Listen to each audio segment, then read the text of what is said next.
Okay, sa mga may Bible, buklatin po natin sa Acts 16:26 to 33. Sabi po rito, the jailer woke up, and when he saw the prison doors open, he drew his sword and was about to kill himself because he thought the prisoners had escaped. But Paul shouted, "Don't harm yourself.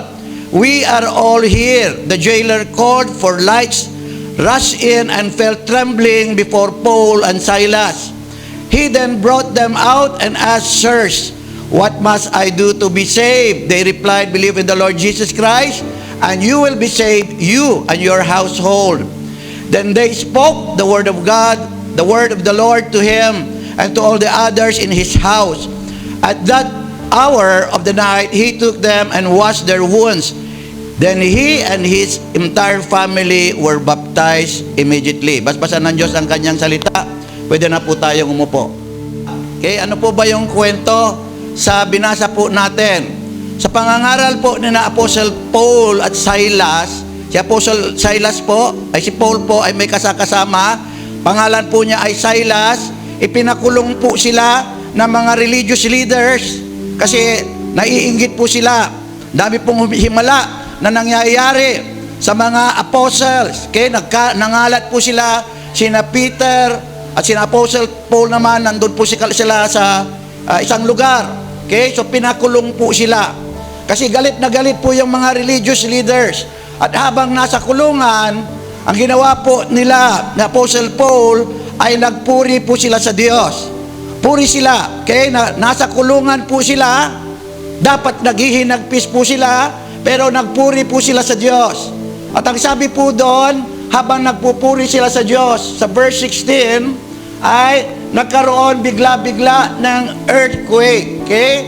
At nauyuga po yung pundasyon at yung mga tanikala po nila kasi habang nasa kulungan po sila po ay may tanikala. Alam niyo po ba yung tanikala?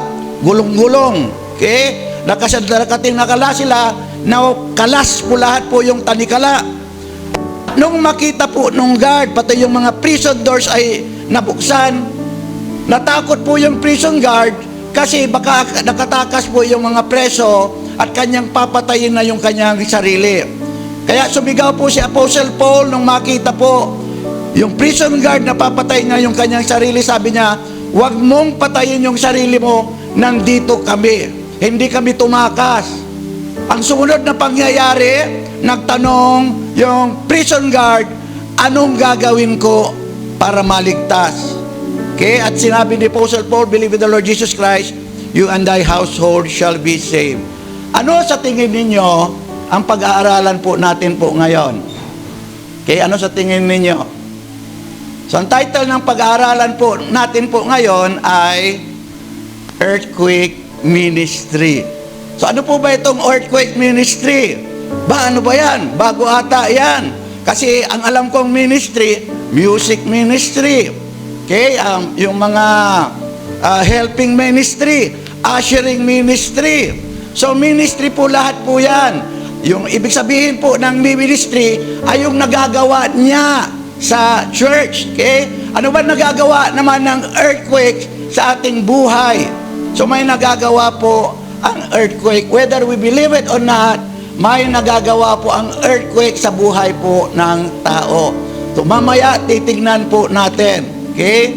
So sa nakaraang 6.9 magnitude na lindol, sa Cebu ay may naitala na 72 katao na namatay, libu-libong nasaktan at bilyong-bilyong halaga ang nawasak. Okay, so aware po ba kayo doon sa nangyari po sa lindol? Aware po ba kayo doon sa ground zero sa Bogo, Cebu? Lahat po ay bumagsak. Okay, ground zero. Sabi nila ground zero. Okay, aware po ba kayo? Napanood niyo po ba? May kausap po ba ako? Amen? So grabe po, ano? Grabe, ayun si Bongbong Marcos, nasa gitna, tinitignan niya. Grabe po yung nangyari po sa Cebu, mas lalo na po sa Pogo, Cebu. Okay, umabot na daw po ng 72. At yung mga gusali po, bilyon siguro po yung nawala po doon. Hindi pa sinama yung mga trauma. Okay, so at dami pong nawala, mga bad experiences, nawawala, hindi pa nila nakikita. Sa Manila, ang kinakatakutan ng marami, na mangyari ay ang lindol na tinatawag nilang the big one. Okay? So may tinatawag po silang the big one. So doon po sa Manila, makikita nyo po yon. Doon sa West Valley Fort, yan dire-diretso, West Valley Fort, Laguna, papuntang Metro Manila hanggang Bulacan, may fort po na tinatawag sa ilalim po ng lupa. So may uka. Okay? So kaya nagkakaroon po ng lindol. Mas lalo na kapag alam nyo po yung domino. Pag bumagsak yung isang domino, bumabagsak po lahat. Maaaring ang lindol daw ay paganon at paganon daw po yung lindol. So ito yung kinakatakutan po nila sa Manila. The big ones. Bakit kinakatakutan yan? Dapat namang katakutan yung the big one kasi higit na mas marami ang gusali sa Manila. Alam nyo po ba kung ilan ang population ng Metro Manila lang? 15 million. 15,700,000. Yung po yung population sa Manila. Grabe, sa BGC lang, yung mga building. Billion po yung building, yung mga halaga po ng building sa Makati. So, higit na mas marami, mas malaking pera ang mawawala, higit na mas marami po ang buhay ang mawawala kapag nangyari po ito. Sinong naka-experience nung bagyo, yung lindol po noong 1999? Dito sa mga hindi pa pinapanganak. Alam niyo po ba na lumindol po rito? At ang dami pong bumagsak. Bumagsak ang mga simbahan, bumagsak po yung mga hotels po sa Baguio. Amen? 1990. Okay, so nasa Manila ako noon, na-experience nila ni Pastora higit na mas malakas dito kasi ang center, ano ba tawag doon?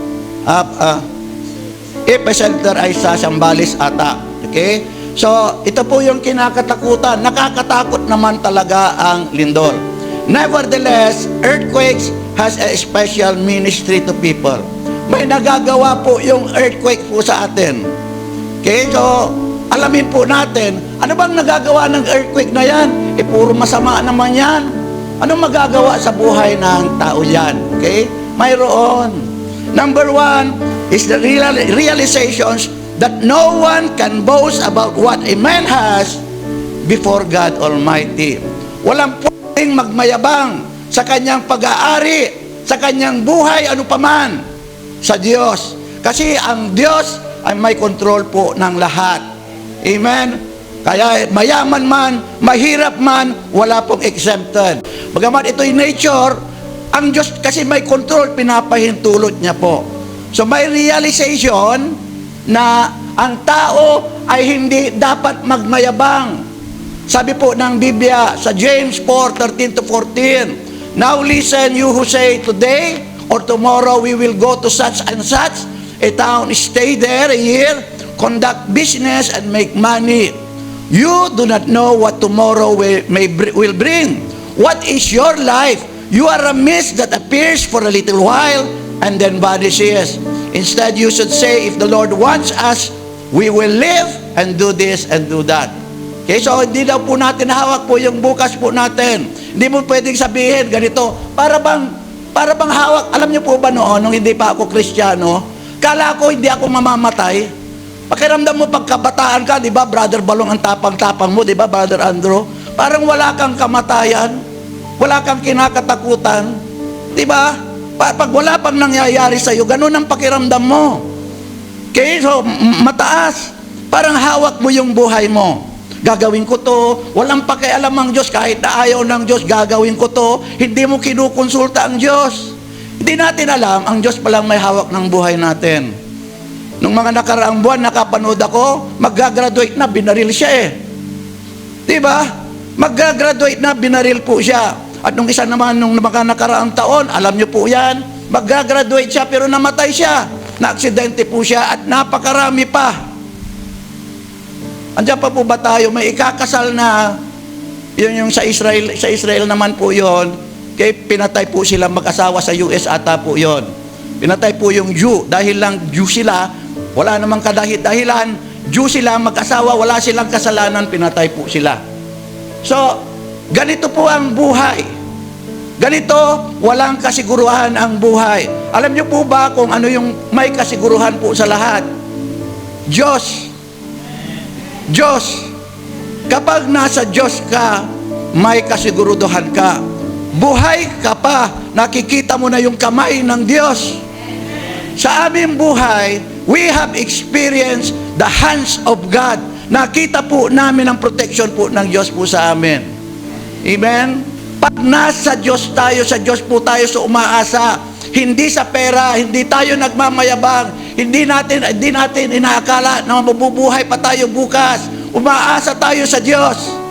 Hahawakan ng Diyos ang ating pong buhay. Number 2, spiritual awakening. People who are spiritual asleep suddenly realizes that they needed a Savior. Sa video na una kong napanood po sa Facebook, panood ko po yung lindol. Ano yung na-observe po ninyo? Ano? Habang lumilindol. Ha? Kumatawag yung mga tao, Lord, Lord, Lord, save me. Siguro kahit yung mga masasamang tao, Lord, Lord, save me. Nakakaalala sila po ng realization that they need a Savior. Tama po ba yung sinasabi ko? Akalain mo, lumilindol, nagbabagsakan na yung mga kisame sa iyo, yung mga kisame sa tabi mo, tapos umuuga yung lupa, namang hindi mo tawagin si Lord. So nagkakaroon ng realization. Pero yung realization dapat sana yon, dapat tuloy-tuloy. Kailangan ko pala ng Savior. Even after the earthquake, kailangan sa Diyos ako. Hindi yun after ng earthquake. Pagkatapos na ng earthquake, balik na naman, sigarilyo na naman, patay sindi na naman, inom na naman. Amen? Alam niyo po ba nung nagkaroon po ng pandemic, abay, ang daming nagbago. Ang daming nagbagong tao. Kasi takot na takot sila sa pandemic. Sabi ko kay Pastora, noon habang nagbabiyahe kami, tignan mo yung mga nightclub sarado. Tignan mo pagkatapos ng pandemic na yan, magbubukasan yung mga nightclub. Ay, totoo nga, Brother Alexis, nagbukasan. Ayan, kan na ngayon, booming na. Oh, booming ang nightclub na ngayon kasi wala ng pandemic. Yun po yung tao. Kung minsan ang tao, kapag magkaroon po siya ng lindol, naaalala niya ang Panginoon. Hindi lindol na pisikal, lindol sa kanyang buhay, naaalala niya ang Panginoon. Di ba?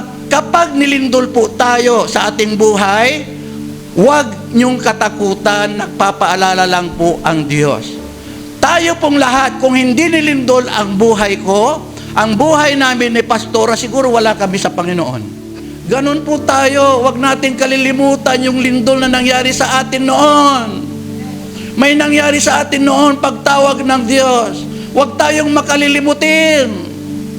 Magpasalamat po tayo po sa Diyos. Kapag pinagaling po tayo, pasalamat po tayo sa Diyos. Amen. Kaya madalas yung lindol sa atin. Kasi madalas po tayong nakakalimot. Kaya madalas yung lindol. Amen. Lindol ng buhay. Amen. Ano ba sinasabi ng Biblia? Doon sa text po natin, suddenly, there was such a violent earthquake that the foundations of the prisons were shaken. At once all the prison doors flew open, and everyone's chains came loose. The jailer woke up, and when he saw the prison doors open, he drew his sword and was about to kill himself because he thought the prisoners had escaped. But Paul shouted, "Don't harm yourself, we are all here."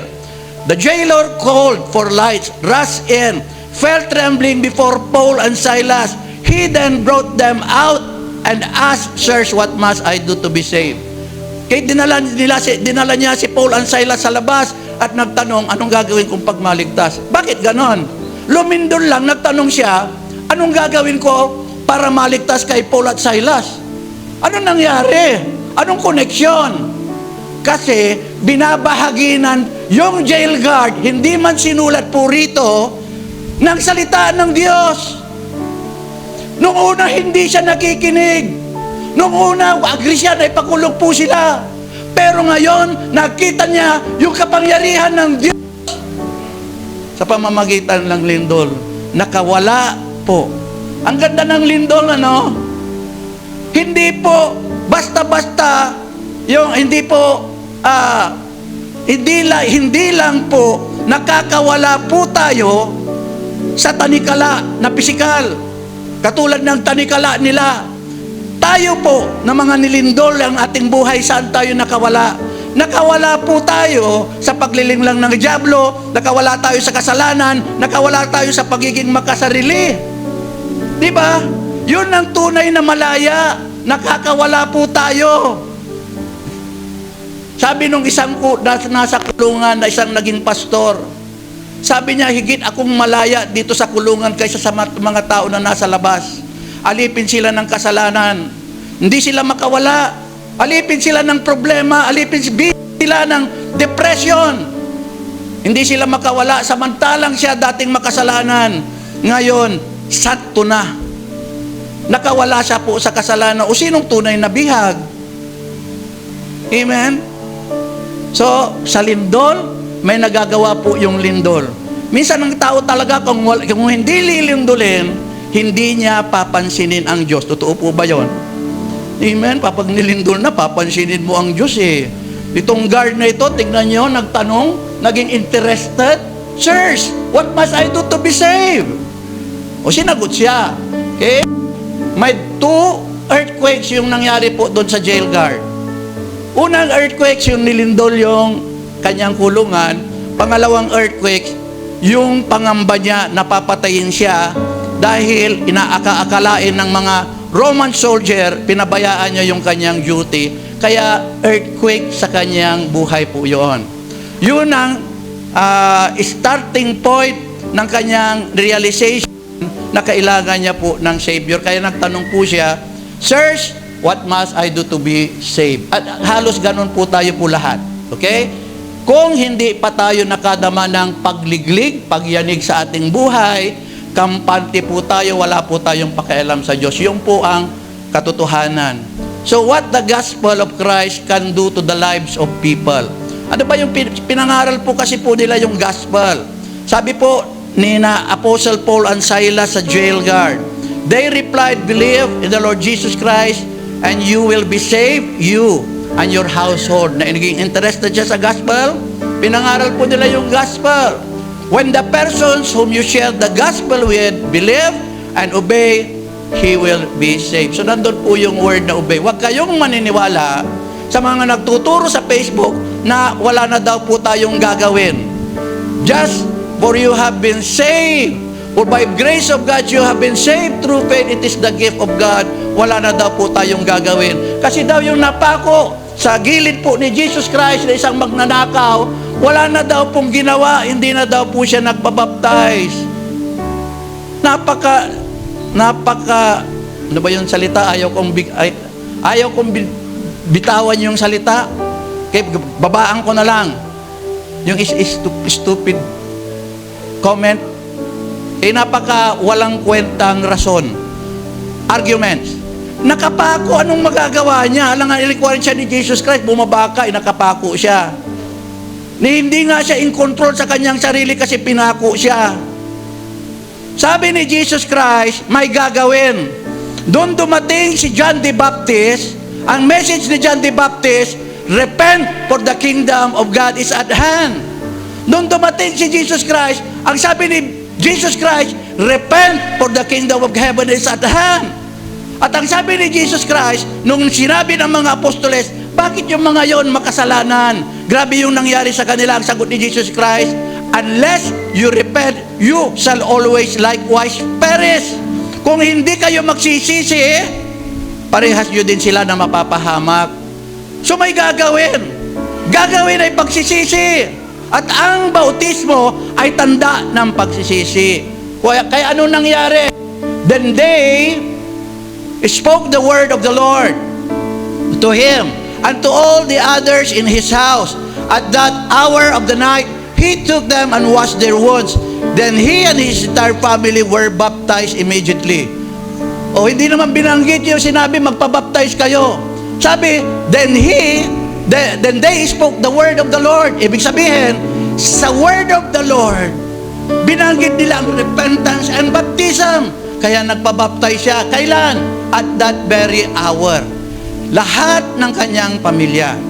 Amen? Sabi ni Jesus Christ, Whoever believes and is baptized shall be saved. Si Jesus Christ ang nagsabi. Diba? Oh. Amen? So it is a part of our salvation. It's not just a baptism. Kapag in-arrange mo yung repentance, nagpabaptize ka lang, yun, wala yung kwenta. Kasi walang kwenta po yun. Kasi ang baptism is a sign of repentance. Kailangan magkakasama po yan. At kasama rin po yung Holy Spirit.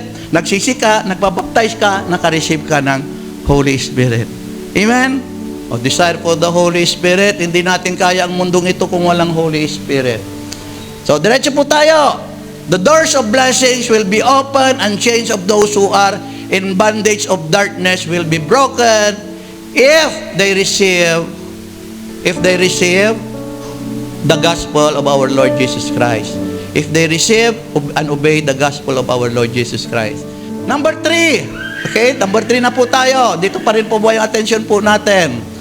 Number 3, the prophecies in the Bible are confirmed to be true, and so we must believe Jesus' second coming. Pinapatunayan lamang na yung mga earthquakes na ito ay totoo yung propesiya sa Biblia, at kapag nakita natin ito, totoo yung sinabi ng Panginoong Hesus na babalik siya muli. Mateo 24 verse 3. Okay? As he sat upon the Mount of Olives, as Jesus sat upon the Mount of Olives, the disciples came unto him privately, saying, Tell us, when shall these things be? Okay, yung unang tanong. What shall be the sign of the coming and of the end of the world? So, tatlo yung tanong. Kasi sabi niya, magigiba daw po yung templo. Nangyari na po yun. So, yung dalawa na lang. What shall be the signs of thy coming and of the end of the earth? Okay? End of the world. Okay? So, si Jesus Christ nagsasalita. Sabi ni Jesus Christ, For nations shall rise against nations, and kingdoms against kingdoms, and there shall be famines and pestilences, and earthquakes in diverse places. Ibig sabihin, sa maraming lugar magkakaroon ng earthquakes. All these are the beginning of sorrow. So, iba yung end of times, okay, end of the world, iba yung signs of the second coming of our Lord Jesus Christ. Sa signs of the second coming, hindi pa matatapos po yung mundo, pero babalik muna po si Jesus Christ, and there are signs mentioned by our Lord Jesus Christ. For nations shall rise up against nations. Magkakaroon ng digmaan. Alingaw nga ng digmaan. Okay, digmaan dito, digmaan doon. Di po ba ngayon, digmaan parate? Amen? At sabi daw, magkakaroon daw po ng taggutom. Grabe. Okay? Daming nagugutom. Pestilences, kasama yung SARS, kasama yung, ano ba yon, yung virus po noon, at yung pinakahuli, yung COVID-19. Kasama pestilence po lahat po yon. And earthquakes in diverse places. So, earthquakes sa iba't ibang lugar. Nangyayari na po ba ito? Okay? So, earthquakes in unusual frequencies and intensity is one of the signs before the coming of our Lord Jesus Christ, and no one can stop this. So, parang unusual kasi, parang malimit na yung lindol at yung intensity niya ay malakas. Number 4, God is able to see whose faith is steadfast in Him. So, ito yung lindol. Okay? Para makita ng Diyos na yung kaninong pananampalataya ang nananatili kahit na inuuga. Basahin natin, Hebrews 12, 25 to 26. At that time, His voice shook the earth. But now He has promised once more, I will shake not only the earth, but also heaven. The expressions once more signifies the removal of what can be shaken, that is, what He has made, so that what cannot be shaken may remain. Ay, Tagalogin natin. Okay? Noon daw, sa pamamagitan ng kanyang boses, niyanig po yung mundo. At uulitin po ulit ng Diyos. Yayanigin niya po yung mundo. At hindi lang mundo, pati yung mga sangkalangitan ay yayanigin niya. Ang salita daw na muli ay nangangahulugan, yung mga nayayanig ay mayanig, at yung mga hindi nayayanig ay mananatili. Ano sa tingin nyo ang dapat hindi mayanig po sa atin? pananampalataya. Dapat hindi nayayanig yung ating pananampalataya. Amen? This means that all of creations will be shaken and that only those with unshakable faith in Jesus shall remain. Kailangan hindi nayayanig yung ating pananampalataya.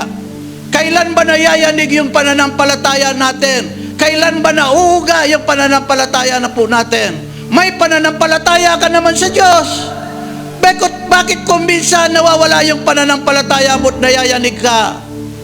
Kapag nagpadala sa iyo ang Diyos ng pagsubok, nayayanig yung pananampalataya mo.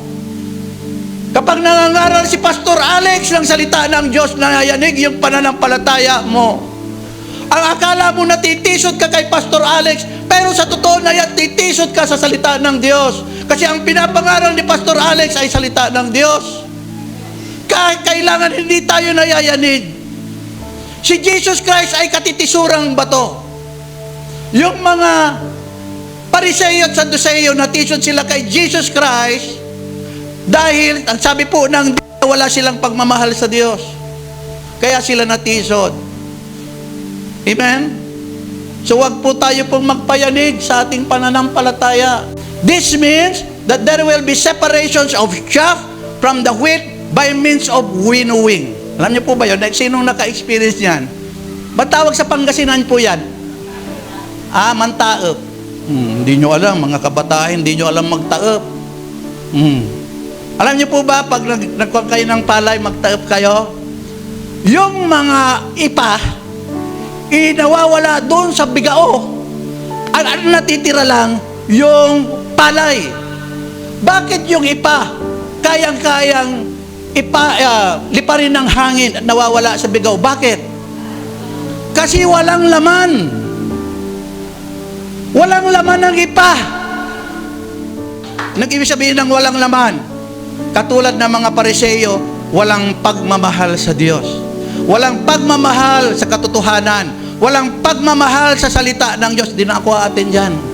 Bakit? Walang laman eh. Nakuha ninyo? Tayo may laman tayo. Puspos tayo ng salita ng Diyos. Ilagay na lang natin sa puso po natin para may malaman po tayo. Kahit pag-usapan natin ang namang kasalanan dito, hindi kayo matitisod. Hindi kayo katulad ng iba kasi may laman po tayo. Amen? Ano man dumating po sa ating buhay, may bigat yung salita ng Diyos po sa atin kasi may laman. Nauunawaan po ba natin? Okay, conclusion. Our faith in our Lord Jesus Christ must be unshakable. Huwag po tayong magpayanig. Ano man dumating po sa ating buhay, nakikiusap po ako sa inyo.